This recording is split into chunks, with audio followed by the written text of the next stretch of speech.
all the way through. You can read when you can't read. But behind your back, telling everybody, you know they can't read. I'm pulling this analogy off there. Hopefully you get the point.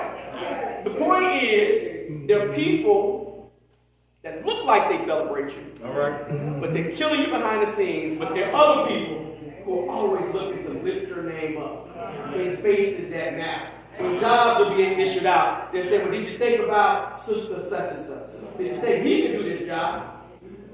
These are the kinds of circles that we want to find ourselves in. Because systems and structures also can hold us back. Now remember the whole theme here is lay it aside. When you identify these spaces that are not supporting you well, you've got to find a way to do some things differently. You know, I have friends that I've had all of my life. I've had friends that I had when I was younger, but I realized I outgrew.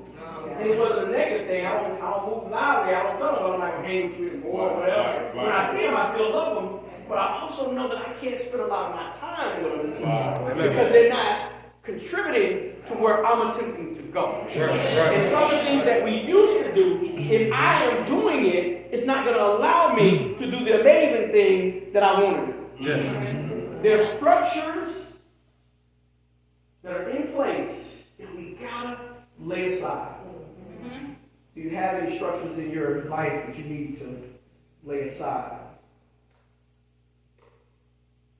We find ourselves stuck in routines. There's some routines in our lives that we gotta analyze. If we want to be healthy, if we want to go to the doctor and get good doctor reports, we got to change our routine, right? And I'm guilty of some of this. Some of this bad eating that I do. And I want to go to the doctor and my blood pressure be right. And I don't want to be, pre-diabetic. Then I got to adjust something, right? I got to change those routines. If I want to be the best in the room everywhere I go so that I can compete for great jobs, and I can't sleep in all day, I got to put in some homework time. I got to put in some research time. Challenge my routines. Do you have routines in place that you now need to lay aside? Now, bringing this back biblically, God is wanting to work with you and bring your greatness forward. But what have you put in place that's blocking you from this happening? Amen. There are some people in here that God is ready to use. You have the gift. You have what it takes. But there are a few things that we got to lay aside in order to align with God so that we can become purposeful. What are the stumbling blocks that are keeping us from God using us to our fullest? We talked about anger. God can use anybody and anything. But we don't need any angry preachers. We don't need any angry ushers. We don't need any angry. You get it. So what stumbling blocks are you ready to move out of the way? What structures, routines are you ready to adjust? Laying it aside. Laying it aside. When I think about the structures that get in the way, that the stumbling blocks, it quickly pushes you to think about, well, what do we need to do to create the best opportunity for success with God? And I think everything else follows when you align that way. True success comes when we align our lives with God's purpose and surrender the things that weigh us down. Hebrews 12:1 encourages us to run with endurance. We heard that. This endurance comes when we lay aside every hindrance and fix our eyes on Jesus, who again is the author and finisher of our faith. By focusing on Him, we're given strength to endure, courage to persevere, and wisdom to overcome. Steps to success. 1, embrace faith. Faith is the fuel for our journey. It is truly the fuel for our journey. We cannot consider ourselves Christians if we don't have faith? Let me go deeper with that. If you don't have faith, then how do you believe that Jesus died but did not stay dead? Faith does that, right? Faith, again, is the fuel for our journey. By trusting God, we gain strength to overcome obstacles. We must stay disciplined. And as I say, stay disciplined. For some, we got to create discipline. Success requires commitment. Set goals that align with your calling and be intentional about achieving them. The piece that we got to dig into there is, how have you realized what your calling is? Have you realized what your calling is? I'm going to challenge you over the next week to dig into what your calling is, not somebody else's.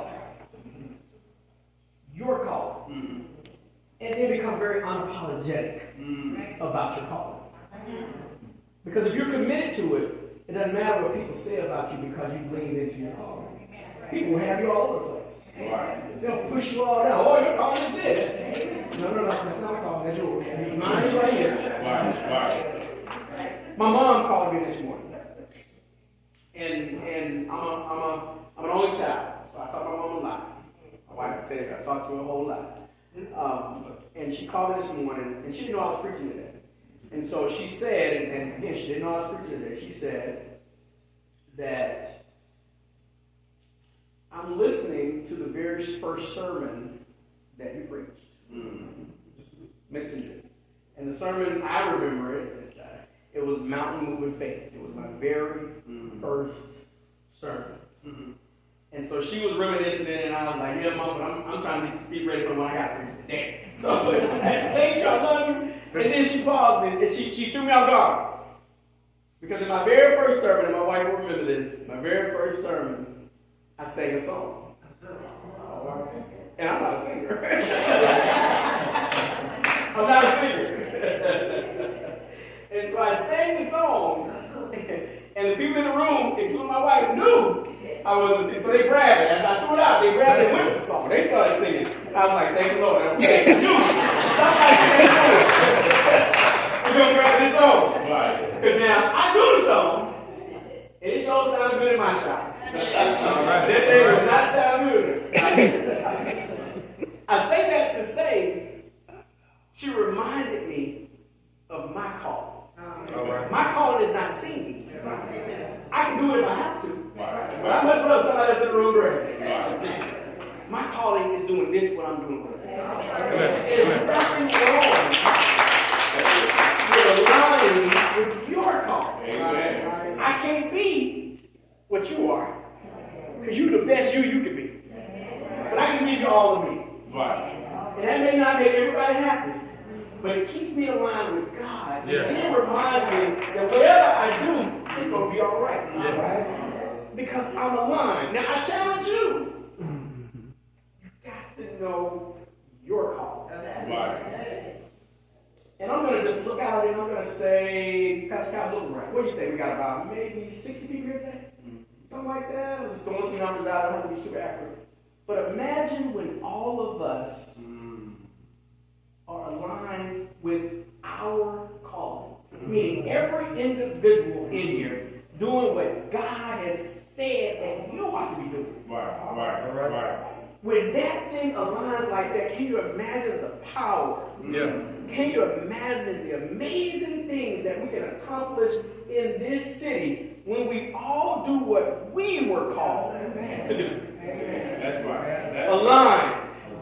I imagine us standing in a straight line just across here, and we got every space covered. But if I try to do what Pastor Cows does, we left a gap. If 3 of us try to do that, we left a big gap. When we all align with what God has in mind for us, we can change the city. We can change this city. Somebody ought to get that around the place.